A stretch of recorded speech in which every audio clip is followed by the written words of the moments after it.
श्रीपादवल्लभ दिगंबरा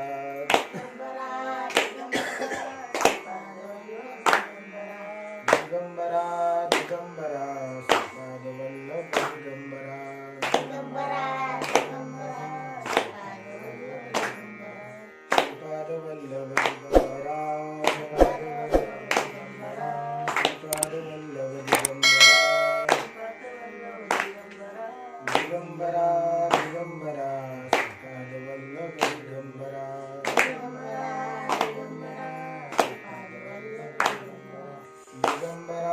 दिगंबरा श्रीपादवल्लभ दिगंबरा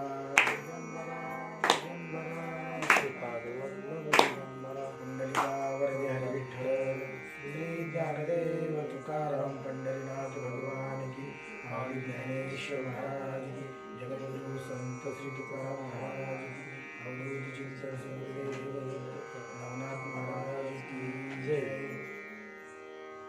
अध्याय 28 श्री गणेशाय नमः।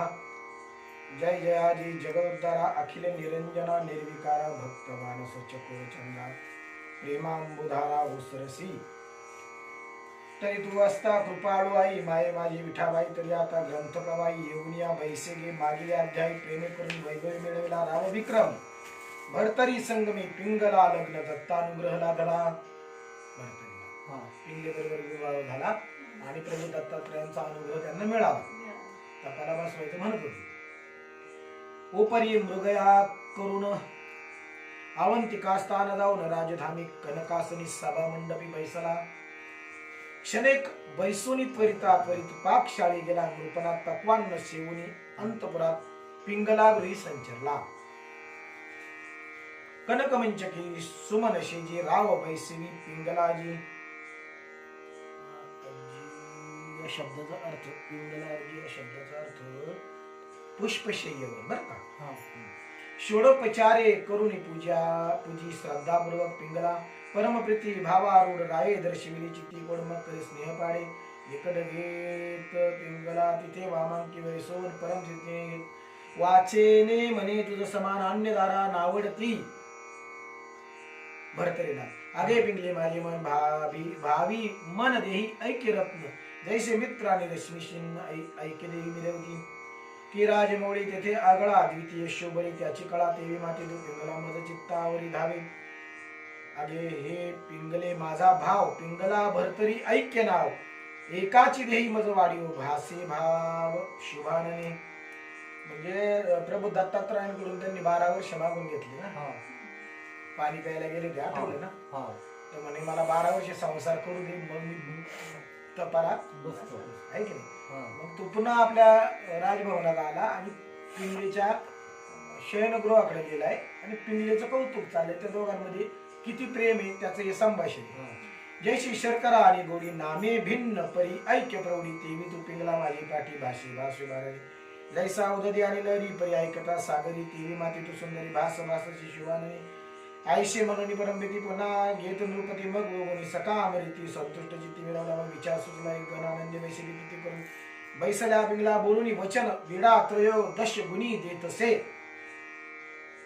त्रयोदश गुणी विडा पानाचा विडा जेवणानंतर विडा देण्याची पूर्वी पद्धत होती अजूनही काही श्रीमंतांच्या घरामध्ये ती पद्धती आहे हा विडा आहे ना जे अष्टभोग आहेत त्या अष्टभोगांपैकी एक भोग आहे तर त्रयोदश गुणी विडा म्हणजे 13 गुणांनी युक्त असलेला तो विडा असतो 13 गुणांनी 13 वेगवेगळे असे पदार्थ असतात त्या विड्यामध्ये जेवण झाल्यावर तो विडा घ्यायचा असतो रुक्मिणी कृष्णाला घ्यायची म्हणजे पूर्वी राण्या आपल्या राजाला जेवण झाल्यानंतर विडा द्यायचा तिनं पण तो त्रयोदश गुणी विडा दिला म्हणे हे महाराजा नृपवरा मम देईची प्राण प्रियेश्वरा मम मानस चकोर चंद्रा प्रेमांबो निर्वतसे तरी तुम्ही आम्हा गाठी गाठील्या त्या परम मेष्टी गाठील्या परी चित्त देठी ऐक्य भास भासत असे जसे लवण उदकी मिश्रित भिन्न नदावी दृष्टी तन्याय ऐक्य चित्त रावण राणी शोभत तरी ऐसा मिश्रित रावण राणी या शब्दाचा अर्थ रावणाची राणी जी मंदोदरी म्हणजे मंदोदरीची इथं उपमा का दिली तर ती जरी रावणाची राणी असली ना, म्हणजे रावणाची राणी जरी असली मंदोदरी, तरी मंदोदरी ही एक पतिव्रता आहे बरं का. म्हणजे सीता मंदोदरी ज्या 5 पतिव्रता सांगितल्या गेल्यात ना, त्या 5 सीता मंदोदरी द्रौपदी अहिल्या ज्या 5 पतिव्रता सांगितल्यात ना त्यात मंदोदरी येते. म्हणजे रावणाची जरी पत्नी असली तरी ती पतिव्रता आहे. ती रावणाशी तेवढी एकनिष्ठ होती म्हणून तिचं उदाहरण दिलंय.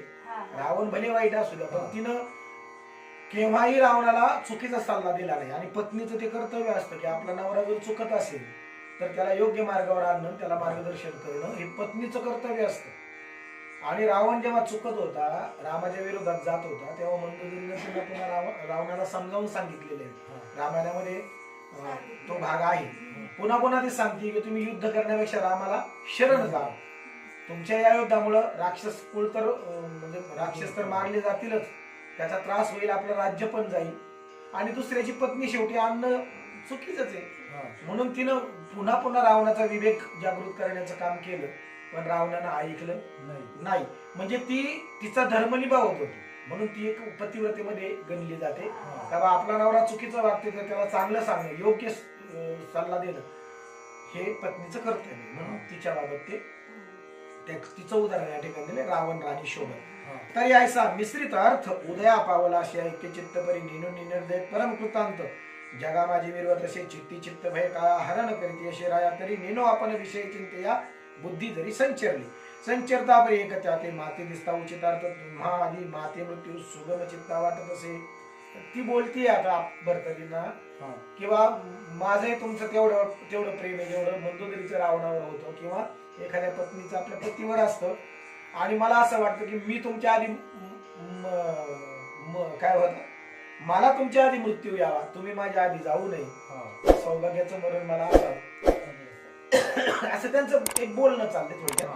तरी हे ऐसे इच्छिल्याप्रमाणे ईश्वर सत्य जरी आले घडून मग परम बरबे दैववान जगी मी कसे.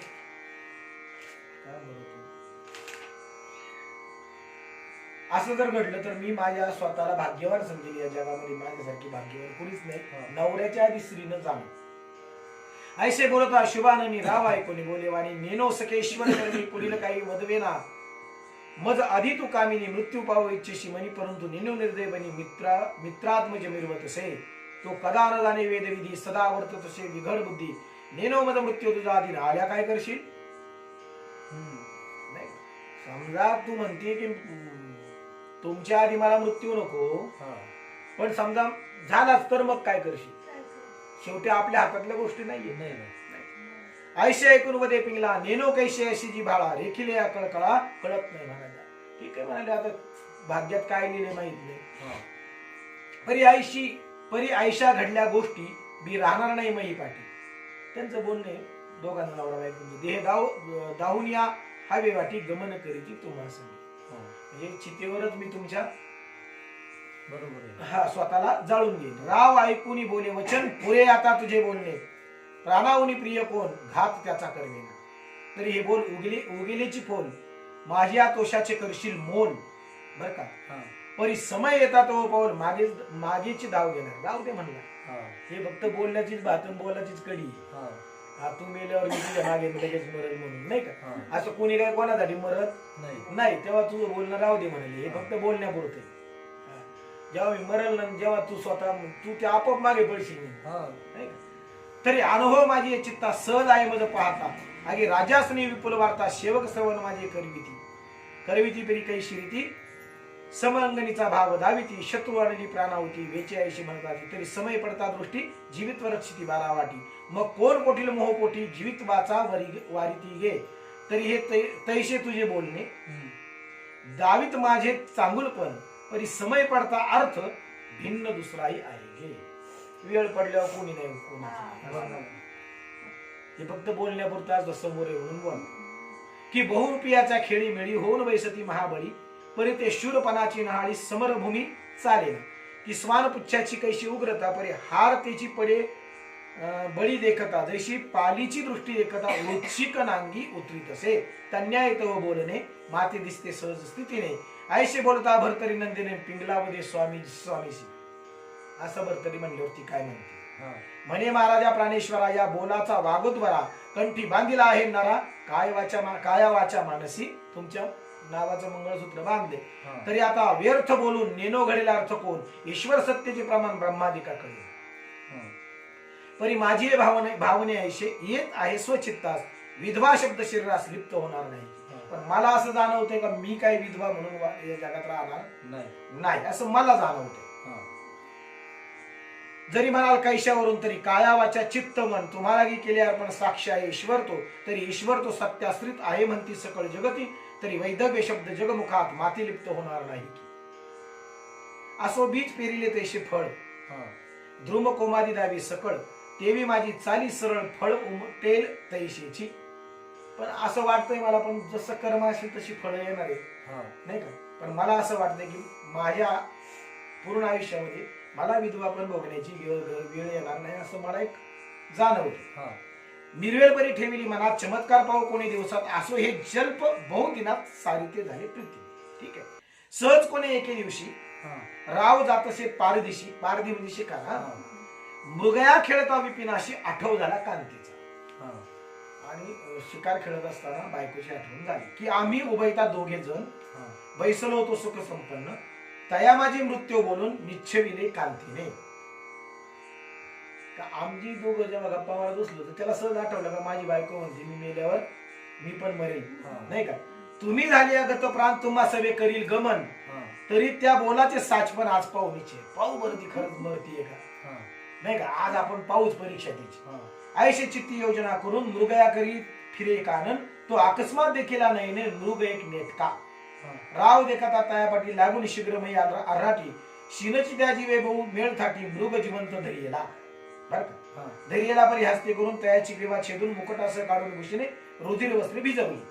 तो हरिण धरला, तो मारला, त्याच्या रक्तानं आपले कपडे भरून घेतले राजानं, म्हणजे भरतरीनं.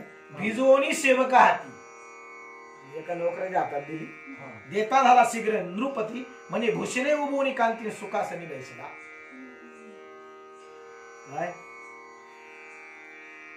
उत्तम छाया पाहून तया खाली नृप जाऊन, उत्तम चिर कनक वस्त्र मृद गालीच्या अंतरला. तयावरी बैसून नृपती मंडळी दुरावून बैसे एकांती, परी रुधिर वस्त्रे जया हाती तया लागी पाचारी.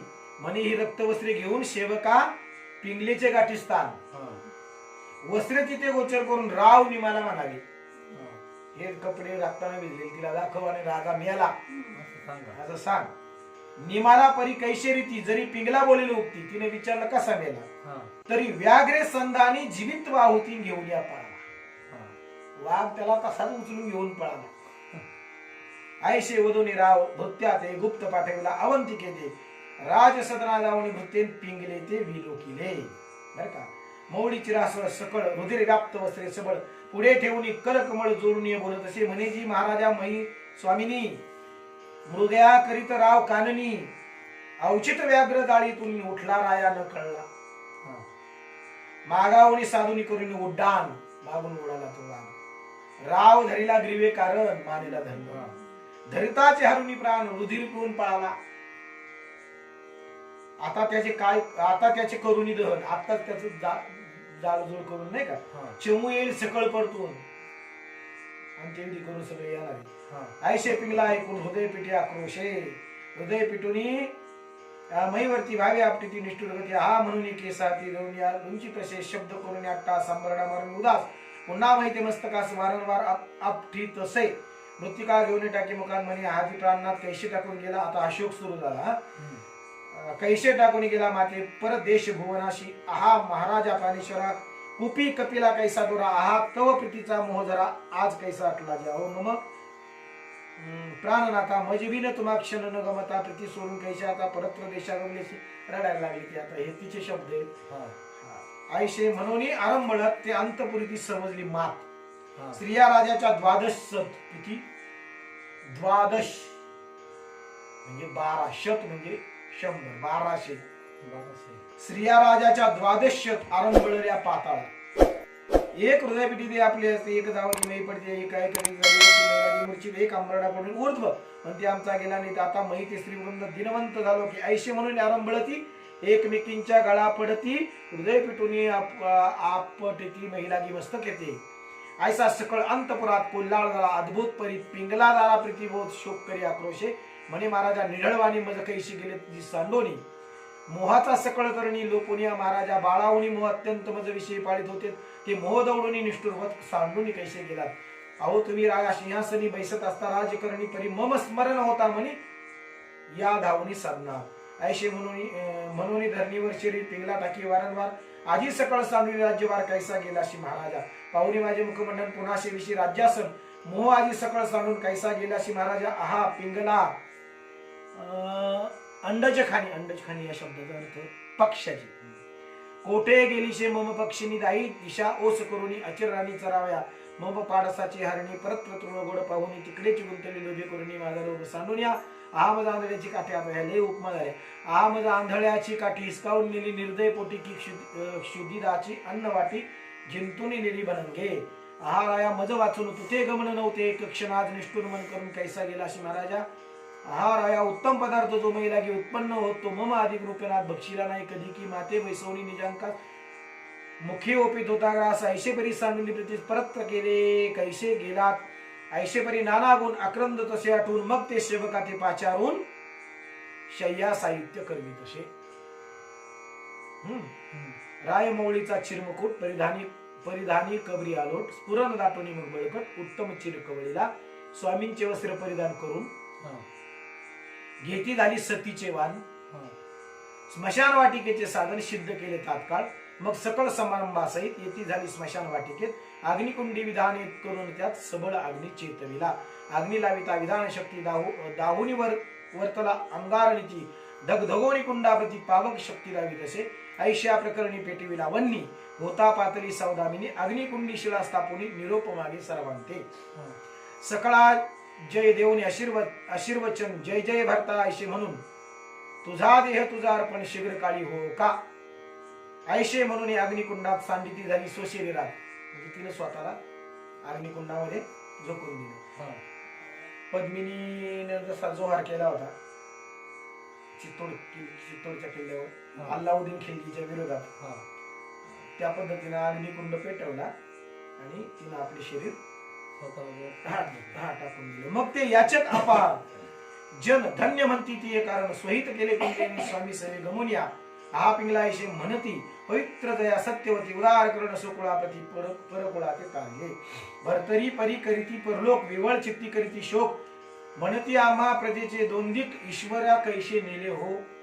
ऐशे म्हणून अक्रंदती, भरतरी म्हणून आठविती अपावकी. दावणी सती लोक निघाले माघारे. तिला सती देऊन लोक परत आले. आपल्याला सदनी जाऊन बैसले असते मुख वाळवून. हा भरतरी ऐशे म्हणून श्वासोच्छवास सोडिती, आणि राजसदनी स्त्रियांचा मेळ शोक करीती. अति तुंबळतो एरीकडे विपिन नृपाल मृगया करुणी येत असे. तो तिकडे शिकार करून आला. तो आस्ताच गेला चंडमणी, चंडमणी म्हणजे सूर्य. रात्र दाटली परम विपिनी, म्हणून राजा उठवणी नगराप्रती चालला. रात्र व्हायला लागली म्हणून तो आपला आला नेहमीच्या सवयीप्रमाणे शिकार नाही का जंगलातून. पावकतीची दैदिप्यमान हिलाल मार्गे प्रदीप्त करून जाता भरते पाठवीला वस्त्री देऊन आठवतायाचा झाला. आपण किती कपडे पाठवले त्याचं नेमकं काय झालं आता त्याला आठवले. राव मैसरी सुखासनी येता मार्गी मशाली पेटून त्यात चंद्रज्योती शिशी समानी दिशे लागी उजळती. आठव होताची म्हणे चित्तात अबुद्धपणे स्त्रियांची जात. काय म्हणतो स्त्रिया लय विचार करत नाहीत, म्हणजे भावनिक असतात ना, त्या फार विचार करत नाही, पटकन निर्णय घेऊन टाकतात नाही का. म्हणून त्याच्या मनात आला बाबा हिनं काही नको वेळ वाकड करायला. नेनोगृही काही सीमात घडून आले असे की काय झालं असेल घरी. न्यायी केले मूड पण मी मूर्खपणाच केला. शोध केला नाही आणि पाठवून काय झालं पुढे मी पाहिलं नाही. सकळ भ्रांतीत चित्त गोन पाठी लागे मृगाच्या, परिमाते दिसते अहित. मूर्खपणा केला सोपद्रात, ऐशी चिंता करीत अवंतिके पाठला. परी यात स्रोते कल्पना घेती पिंगला दाहिली पावक शक्ती. तेव्हा विक्रम रूपदी शोध काहीसा अंतरला. आणि जो भृत्य आला वस्त्रे घेऊन, त्याने कैसे पाहिली निर्वाण. तरी तो पिंगले ते वस्त्र देऊन आला होता अरण्यात. हा. परी रायाची न पडून गाठी कटक शोधिता मही पाठी. मग तो अस्तमान होता शेवटी कटका लागी मिळाला. तुम्ही म्हणाल बा तो शेवट तर परत जंगलात आला असेल वस्त्र देऊन. हा. ते राजाला का तरी सांगितलं नाही किंवा अशी अशी घटना घडली. तर राजाची सैन्याची गाठच नव्हती हा. मुळात. हे सगळं सूर्य मावळल्यानंतर राजाची सैन्यांची गाठ पडली. मग ते आलेले आणि त्या समयी विक्रम नृपर्वे सेविले होते मातुळगड. मिथुळेस जाऊन समाचार सत्यवर्माशी घेत असे. मग सुमित प्रधान चमू सहित शुभ विक्रम रायादी प्रज्ञावंत सकळ मंडळी ज्ञानभरीत राया सवे गेली दी. गृहीत केसरी मंडळ ग्रामजनादी रक्षपाळ सकळ बुद्धी केवळ जानते शक्ती नातुडली. ऐसा समय आला घडून तो त्यातही घडली अपार विघ्न. पिंगला अबुद्धपणी रत्न देहांत पावली. असो पहिली मार्ग वाट राव भरतरी चमुनेत येऊनी अवंतिके निकट ग्रामाद्वारी संचार. तो ते उठून द्वारपाल रायासमोर झाले. सकळ आश्चर्य मानून उतावळ रायापत्ती वाटतात ते हाता राहत हाजर आहे. पिंगला तर सत्य गेली. म्हणती परी कैशरी ती नामोत्तरे मंजूळ करती. मुजरे करून निवेदी ती पिंगलेचा वृत्तांत. म्हणती महाराज दिनमणी भृत्य काला वनातुनी नाही का तो दूषित मदोनी वाणी ग्राम बुडविला शोकात. परी त्या शोकाची ऊर्ध्व अनळी सती पडली सुमती बळी. नरस्वामीनी पिंगला दवडली परत देशी गेली ती. तरी ती याची करुणी बोलवण आत्ताची गृही आले सकळ जण. स्मशान वाटिका झाली भस्म एक प्रहर रोटला. राख होऊन पडली स्मशानात 1 तास झालाय. आयशे राव ऐकता वचन परम घाबरली अंतःकरण. मग सुखासनांतून उडी टाकून स्मशान वाटिकेत पातला. पातला परी आक्रंदत अट्टहासे शब्द करीत अति लगबगे धावत स्मशान वाटिके जवळी पै. पातला परी चमू मागे करीत जातसे अतिलाग सकळ. कुळवृद्ध योग राया लागे कवळीला. राव जाता स्मशानमयशी पाहता पिंगलेच्या चितेशी. राव विरागी होऊन मानसी उडी टाकू म्हणत असे. परी ते चमू मेळीचे ग्रस्त चोर रायाशी कळून धरती समग्र. स्मशान कुंडीचा वैश्वानर वेष्टून या बैसले. परी राव तो उद्देशी प्राणघात इच्छा मानसी. परी वेष्टन पडता शरीराशी उपाय काहीच चाले ना. मग बैसल्या ठाई आरंभळत मही मस्तकाते आपटीत हृदय पिटून शोक करीत मूर्छेने लागी पावत असे. आता ते शोक सुरू झाला. मूर्छा गेली पुन्हा उठत अग्नी आहुती द्यावया पाहत परी अपार जनांचे वेष्टन बोध बळ काहीच चाले ना. ऊर्ध्व करून आपले माता घडी घडी पाय पिंगला चित्ता आहा म्हणून बाळ तत्वातन महिला गे आपळतीस. त्यांनी परीक्षा पाहिजे ठरवली. आपण 8वी पिंगलेचे गुण म्हणे कैशी हो गेली मग सांडून. माते मृत्यू मही ठेवून परत कैशी झाली से. पिंगले तुझे मन गमत नव्हते मज वाचून आता कैशी निष्ठूर. आता ही चूक कुणाची झालीये? ती तिच्या धर्माप्रमाणे तिनं शब्दाप्रमाणे तिनं केलं. याला तिची परीक्षा पाहिजे होती. बरोबर. परत्र देशी तू गेलीस तू. हे पिंगले तुझा मी पती नव्हतो शत्रू या जगती. कैसे दल कुणी कुडे मती भस्म तू ते म्या केले. आहा मी पतित दुष्ट दुर्जन. त्यानं घेतलं स्वतः. मूढ मतीने घेतला प्राण तरी मी तुझा शत्रू पूर्ण पती न म्हणे पिंगले. ऐशे म्हणून अंग धरणी टाकी हा शब्द करून घेतला प्राण तरी हृदय पिटी दनादोनी मही मस्तक आपटीत असे. हा पिंगला म्हणून हाक मारून अट्टहासे करून हा पिंगला एकदा तव वदन मज दृष्टी दावी का. पिंगले परत प्रभोवनी गेलीस माती तू सांडून हृदय पिटी दनादोनी मही मस्तक आपटीत डबलवली. हे पिंगले आसरी शैन मज बसली होतीशी अंतकरणी. आता माझा विसर धरुणी कैशी राशी परत. आ पिंगले तुझं वाचून सर्वत्र माते दिशा शून्य. आ पिंगला माझा प्राण कुडी टाकून गेला असे. आहा पिंगले तुझं वाचून सर्वत्र माते दिशा शून्य. शून्य मंदिरी निद्राशयन कैशी सांग पा. आहा पिंगले माझी अधिक जाणत होती तुषा भूक. आता निष्ठुर मन केले नीट कैशी सांडून गेली तू. आहा पिंगले माझे शैनी होती मृदू भाषणे करून पाहता रोशी दिशेने संतोष माझा होतो. ऐशे पाहुणी सुगंध द्रव्य मी रुंजी घाली षटपद कामी. षटपद कामी शब्दाचा अर्थ काय? भुंग्या आयशी सुख सरिता संगमी सुख कोटी पाहू. आता यापरी पिंगले तब गुण दयेचे भांडार मुक्त करून की जगाचे करशी पालन धर्मानुकडे सर्वस्वी. ऐशी या प्रज्ञेचे पौड पण पिंगले कोठे मी जाऊ. ऐशी म्हणून दडारून धरणी अनुर सांगित असे. त्याचा शोक चालू. यापरी सर्व जाणून लोक रायाचा पाहून शोक गैवर येत असे अनेक शब्द शोक शब्दे करून या. की तरु मलया गरा गंधी मिरवती समग्रा तैसे रायाच्या शोक पारा शोके व्याकुळती झाली. असो हा ग्रामात वृत्तांत सकळा. कळला परी सुखवसा झाला. जैसा प्राण जीव जाऊन आला शरीर शव शरीरी पुन्हा की. हा वृत्तांत गावात लोकांना कळला की भरतरी आहे.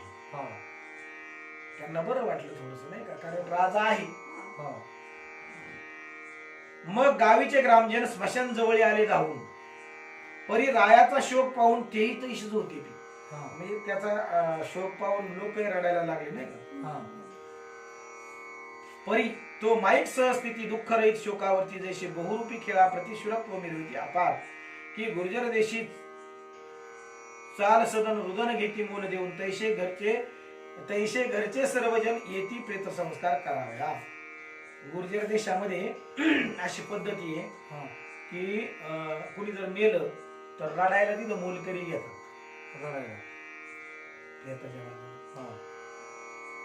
भाड्यानं त्यांना पैसे द्यायचे आणि त्यांना प्रेताच्या बाजूने बसून रडायचं. त्यांनी आलं लक्षात. ते मोलानं मिळतात गुर्जर देशामध्ये. तर ते रडण्याला काय अर्थ आहे का मग? म्हणजे त्या रडण्यात काही प्रेम नाही ना. तन्याय शोक करीत राव पडला शोकार्णवाद न वर्णवेतो आकांत अल्प येथे वर्णिला. असो ऐशी रुदन स्थिती ज्याची त्याला माया चित्ती परी ते लोभ अभाव ती समाज भीती रायाती. तुम्ही सर्वज्ञ सकळ राशी बोध करी धान्य जनाशी होऊन गेले होणार अशी आश्चर्याचे काय असे लोक लागले समजायला. आता काय तिथं रडण्यात काय अर्थ आहे? जे व्हायचं ते होऊन गेले. म्हणती महाराजा भविष्योत्तर होऊन गेले ते होणार. तयाचा शोक करणे चतुर योग्य आम्हा दिशेना. आता काय रडत बसताय? अशाश्वताचा शोक करणे तरी काय शाश्वत आपले जिने. जे जाणार होतं ते गेलंच आहे. आपलं जीवन तरी कुठं शाश्वत आहे? आपल्याला जायचं. लोक काय समजून सांगायला लागले नाही. पिंगला गेली आपणही जाणे कदा काळी सुटे ना. ती गेली तिच्या मागे आपल्याला जायचं. पहा आपले पूर्वज अपार मृत्यू पावले समग्र. इथून मागे आपले पूर्वज नाही गेले का? त्यांच्याच मागे आपल्याला जायचं. एका मागे एक सर्वत्र गेले न राहिले मेदिनी की आजा गेला नातू उरला. असं कुठं झालं? आयसा कोणी पाहिला तरी अशाश्वताचा घट भरला रीता होई क्षण मात्रे. तरी हे सकळ अशाश्वत पण पूर्ण मानिती ज्ञानवान तरी तयाचा शोक करून व्यर्थ जीवा कष्ट घेता. आहा पाहती जपी तपी सिद्ध साधक नाना रूपी कोण वाचले ते संकल्पी मृत्यूभावनी महाराजा. जपी तपी सगळेच गेले. तरी जी जाईल घडी ती सुखाचीच मानवी प्रौढी. ईश्वर नामी ठेवून गोडी चित्त स्थिर असावे. जो क्षण असेल तो ईश्वराच्या नामस्मरणानं गोड करून घ्यायचा. असं ऐशे बोधिता सर्व युक्ती प्रयुक्ती नाना बोध परी रायाचे हृदय चांग शोक काजळी उजळे ना. उपदेश केला पण काही त्यांना पडना. मग ते ग्रामीचे सकळ जन थकीत झाले बोध करून. उपदेश करू लोक थकले. एकामागे एक उठून आपल्या सदनाशी निघाले. हा काय उठायला तयार नाही, ऐकायला तयार नाही. असो तीही लोटली रात्र. उदया आला गप बसती पाठ झाली. पिंगला चितेची पाहुणी शांती पावक झाला अदृश्य. मग तो मानवी दुसरा दिन पुन्हा पातले आपत जग. दुसऱ्या दिवशी आले करून उत्तर क्रिया संपादन आस्ती मिलन केले. ते सावरून घेतलं. ते भरतरी रावे पाहून चित्ती विचार करी पूर्ण घेऊ देईना अस्थि संचयन स्पर्श कोणाला करी. अस्थि संचयन काही कोणाला करून दिना. ते हालत तशी आपण बैसून चित्ता रक्षित तो वाचला चित्ते जर राखण करी कोणा लावू देईना हात. मग ते आप्त जन समजताना पुन्हा गेले मागे. चला म्हणले आता हातातला राजाच्या पुढे कोण जा. परी तो राव तैसाची चितेत बैसता झाला दिवस रात्र. अन्न पाणी ते तुम्ही समजताना पिंगला म्हणत असे. अन्न पाण्याचा त्याग केला तिथून बसले. मग हे निर्वाणीचे वर्तमान मिथुलेशी दूत सांगती जाऊन राव विक्रम करिता सर्व निघता झाला तेथून. सत्यवर्मादी शुभ विक्रमादी सुमती प्रधान परमशोकारण रचून अवंतिके पातले. मग येताची स्मशानावाटी पिंगला आणून चित्तदृष्टी परमशोके झाली कष्टी शोक सिंधू ते निमग्न. 8वी सर्व कन्येचे गुण म्हणे मम हातीचे गेले निधान. विक्रम राजाची पोरगी नदी विक्रम म्हणे मम गृहीचे रत्न काळ तस्करीने लेखे हा माऊली उभय कुळात तारक झाली भवसरितेत पुन्हा दीपाची लावी वाद अदृश्य कैशी झाली हो आ स्त्री कटकी अंतपुरी मुख्य मिरविती होती संज्ञान लहरी जैसा हस्ती चमू भीतरी चांगुलपण दावी तसे भाऊ रूपवंत गुणवंत सर्व लक्षणी ज्ञानवंत सूचक सदा सर्व काळ संगोपित चित्त सकाळांची लक्षिकी ऐसे आठवणी नाना गुण शोक करी अति जाणून मग विक्रमन नृपती पुढे होऊन भरतरी लागी समजावी. विक्रम राजा भरतरीला समजावायला लागला. काय समजवतोय? नाना युक्ती नाना वचन भरतरी बोधी मन परी तो नायके पिसाट पण पिंगला पिंगला वदत असे. नाना प्रकारे समजून सांगायचा प्रयत्न केला पण भरतरी काय ऐकायला तयार नाही भाऊ. पिंगला पिंगला पिंगला पिंगला असंच त्याचं सारखं चाललंय. परी राव बोध करिता उत्तम लोटून गेला दिन दशम 10 दिवस गेले भाऊ. तो तिथं चितेजवळ बसलेला आहे. मग विक्रमे उत्तर क्रिया करून सुचिरभूत झाला. दावा वगैरे काय असेल त्यांच्या पद्धतीने यापरी पुढे 13व्या दिवशी जाती भोजन दान मानेशी सर्व उरकोणी राज्यासनाशी घेऊन राव बैसला. भरतरीनं सोडी स्मशान वाटिका त्यानं काय स्मशान तो तिथंच म्हणून बैसला अचळी का जैसा विष्णू बैसला स्मशानी ऐशे परी अचलपण मिरवता झाला मित्र नंदन परी नित्य नित्य विक्रम येऊन बोध त्याचे करीत असे. तोच काही जागा सोडायला नाही पण विक्रम यायचा मधून त्याला सांगायचा समजावून वगैरे पण ऐकायचा नाही. ऐसा बोध करिता नित्य 12 वर्ष लोटलेली सत्य किती 12 वर्ष तिथंच बसून स्मशान पर्ण तृण भक्षुनी जीविती उदर आहारी राखीला. झाडाची पानं जी वारे वाहून येतील जवळ तेच खायला. आहा देवा अनाथ नाथा कैसे केले त्वानंता पिंगला माझी सगुण कांता तू ते कैसे आवडले. आता तो त्याचा अजून शोक चालूच आहे 12 वर्ष झाले ना. आयशे म्हणून नामोच्चार शोक करीत असे वारंवार रात्रंदिवस चित्ती विसर पिंगलेचा पडेल. कृष शरीर झाले तेने आता काय खाणं पिणत नाही म्हणजे कंठी उरलाचे प्राण मुखी आणून हरीचे नाम शोक पिंगला वदतसे. ऐशी लोटली 12 वर्ष सुचिस्मंत झाले शरीर कृश. सुचिस्मंत म्हणजे पवित्र बर. ते पाहुणे अति क्लेश मित्रावरून द्रवल असे. सूर्य पिता आहे ना. पुत्र मोहाचे अपार भरते लोट लोटले चित्त सरिते मग मित्रावरून तुष्टोनी मनात आत्री ज्या निकटी पातला दत्तप्रभूंच्या जवळ आले सूर्य तो प्राज्ञिक आत्री नंदन मित्रावरूनच सन्मान देऊन म्हणे महाराजा कामना कोण धरून येथे आलाशी. येरी म्हणे जी द्विजोत्तमा ज्ञान लतिकेच्या फलद्रुमा जाणत असून पुष्यामा अज्ञानत्व घेऊन. तुम्हाला माहित आहे प्रभू सगळं तुम्ही आम्हाला विचारताय तरी तो शिष्य जो भरतरी त्याची कैशी झाली परी ते हृदय आणून हिता तेवरी विलोकिका महाराजा. जरा आता बघा लक्ष द्या नाही का. मग तो महाराज ज्ञानवान हृदय बाई विचारून तो विपत काळी शोकी करून भरतरीला मिरवला. अतिक्लेश त्याचे पाहून परमद्रवला मोहे करून मग मित्रावरून ते बोले वचन चिंता न करी महाराजा तुम्ही जावे स्वस्थानाशी मी भरतरीची आहे उद्देशी स्वहित करीन चिंता मानशीन पाळू नका महाराज.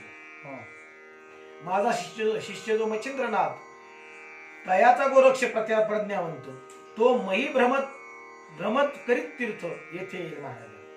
आता गोरक्ष येईल तो परम आहे प्रज्ञावान तयाशी तेथे पाठवीन तो नाना प्रयुक्ती करून शुद्ध पंथा आणि की.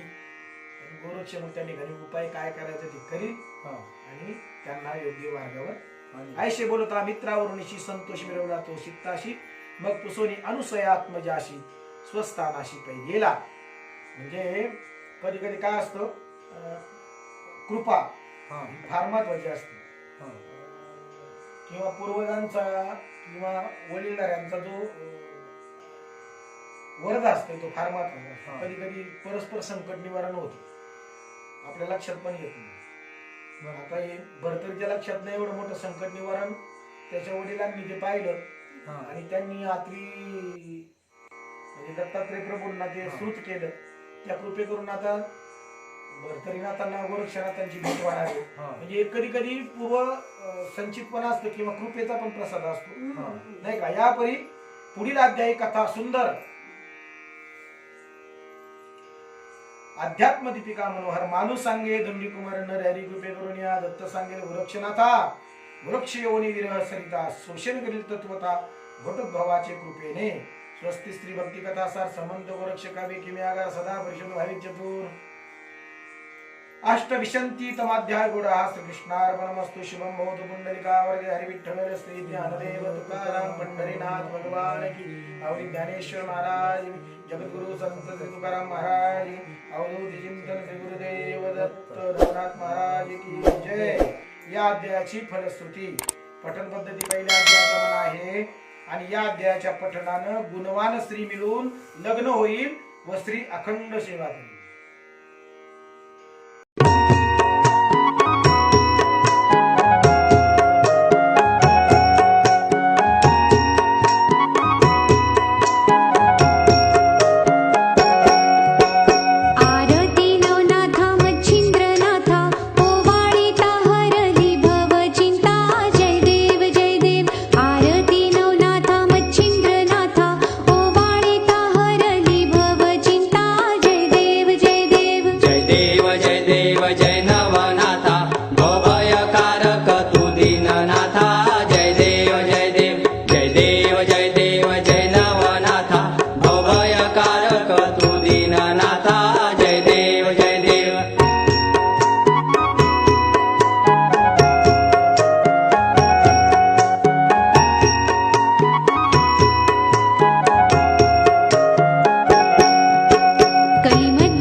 देव